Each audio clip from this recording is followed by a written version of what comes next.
Oh, we got it. Okay, sick. Cool. Okay. Thank you all. First off, yeah, this is awesome. This is safe. I think Amal has like a unique gift for bringing people together, and as you mentioned, like across like a wide range of sort of dimensions and audiences. One of the great things about building a company in New York is like it is not just the narrow slice of the tech audience. So yeah, we're like very proud to be building here, and there's some center of gravity in SF, but I think like New York is really a very vibrant place to build. Informs a lot of the way we think about building product. Okay, I am the founder and CEO of Sentience. Our mission is to create digital simulations of human beings that can communicate and operate as them. So big mission, but I want to tell you a little bit about why we think this is fundamentally important. And I'm going to kind of tee up Ahmed and Ben over there to tell you a little bit about our breakthroughs with regards to mirroring human tone and style and building our memory and agent system. Okay, first, if you'll indulge me, I just want to like set the scene. Does anybody know what this building is? Okay, this is the U.S. Supreme Court. There are 9 wonderful Supreme Court justices. And I want to sort of like set the scene of we're in a courtroom, and I'm making a claim to you today. This is like the human race versus the status quo of Anthropic versus OpenAI, et cetera. Okay, this is crazy. A little bit of a crazy slide. And my question is like, what is wrong with the status quo of AI today? And one answer is actually nothing. Like AI is incredible. It's like one of the most incredible innovations of my lifetime. I feel like very grateful, and I think like everyone in the stream is grateful. Like we have the means and sort of brain power to take advantage of this technology, but there are still like fundamental flaws. And for us, one of those big flaws is around personalization. Getting models to understand us deeply, to operate as us, and communicate as we would. So, like I said, I'm like kind of like win-win here. I'm gonna kind of tee up the problems, and then I'm gonna let Ahmed and Ben be LeBron and slam the alley-oop. But I want to kind of present from our perspective where we see the problems with the status quo and some of the solutions and breakthroughs that we've come up with to solve them.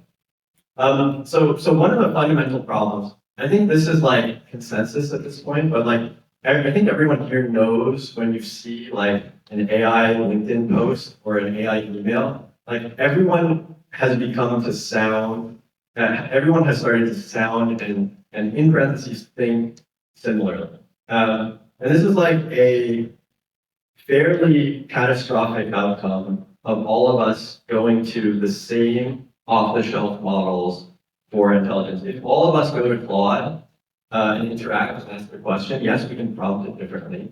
We can ask different questions, but we're actually all interacting with the same underlying weights, the same underlying model. And so roughly, like it's going to give us similar sounding and similar opinions, right? These are all opinions that have been post-trained into the model by a very small handful of folks in Silicon Valley.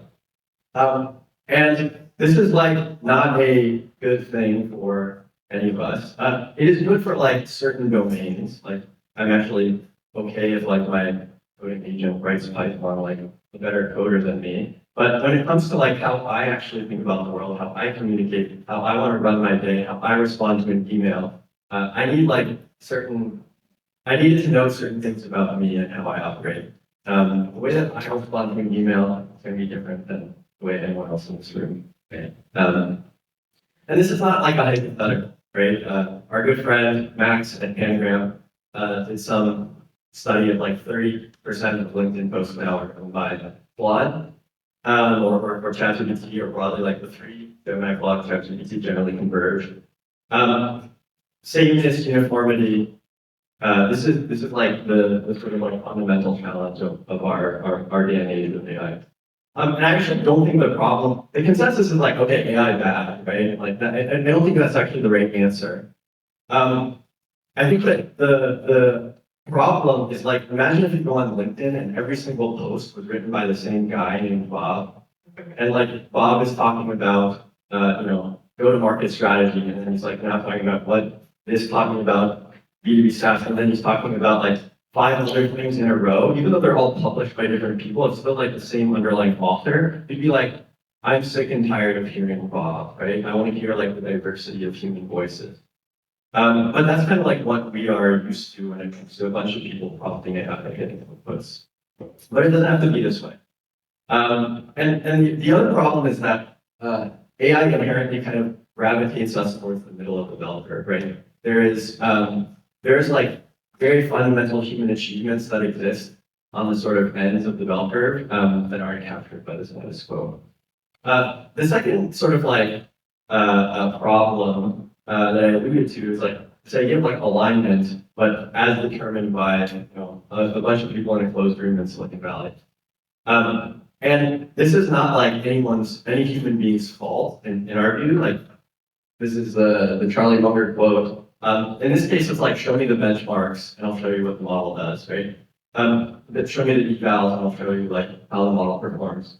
The evals for things like math problems or SAT questions is like very objective and very deterministic. But if I ask you like give me an eval for like can this model accurately represent my preferences and my values, it's like a very hard problem. And not one that is like solvable by just like one large model. So what's missing? We believe that like the best personal agent is a simulation of you. And it's a model with your values, your judgment. I'm not going to read all these, but it's a model that understands you. And I'm excited to have sort of Ahmed and Ben talk about how we achieve this. But my sort of like fundamental, flame here in front of the court is AI is incredible, but it's missing this one dimension right now on personalization and deeply understanding how you operate and who you are. And this is across both, for us, the personal agent side and the coding agent side. Like both of these are fundamentally important. We're going to talk about all of the lessons we've learned. So like we've made mistakes and we've also, we think, come up with some pretty cool technical solutions to these problems. That's about it. I'm going to hand it over to Ahmed, who's going to talk about radio. Thank you.